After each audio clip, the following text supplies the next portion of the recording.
Joe Biden has just reaffirmed his commitment to raise the federal minimum wage to $15 an hour. Now, like many of the left's ideas, this is something that sounds so great in theory. Wow, everybody should make $15 an hour. Yes, that's a livable wage.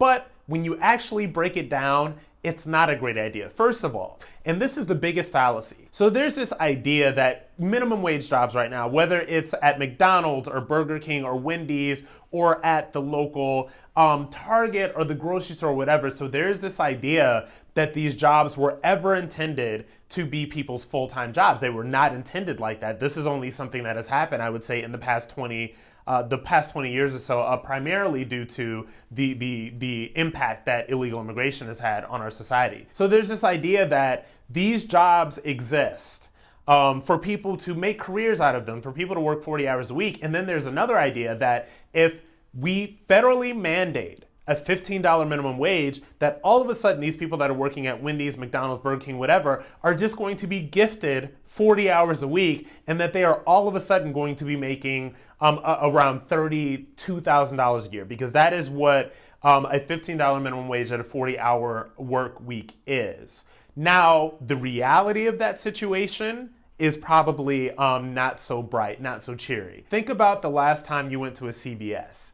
Did you ring up your own items, or did you go to the register? More likely than not, you rung up your own. I certainly rung up my own. Think about the last time you went to McDonald's to get that double quarter pounder with cheese. They're really good.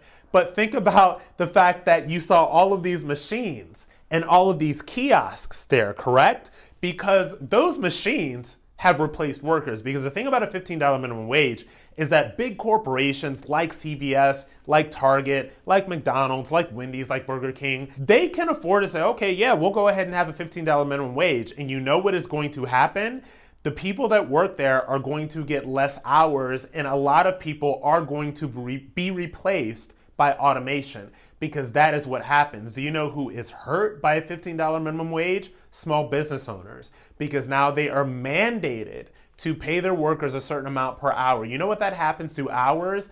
People get less hours and they hire less workers. So before you make the argument for $15 minimum wage, Joe Biden, think about how it is going to really affect the economics of the small businesses that make the backbone of American society, because large corporations, they're gonna wave the flag on Twitter. They're gonna be all about this $15 minimum wage, because they know that they're not gonna sacrifice anything. They're just gonna look really good virtue signaling about a $15 minimum wage, and then just continue to replace employees with kiosks. Now, that provides a slippery slope, because then people are going to say, well, now that we've got $15 minimum wage mandated, now we have to mandate that these people make every employer or give every employee 40 hours a week. So this is a slippery slope that never ends. So my idea about the $15 minimum wage is that it's an idea much like a lot of the left's ideas. It sounds great in theory. In actuality, it is going to hurt small businesses, and it is going to benefit corporations even more.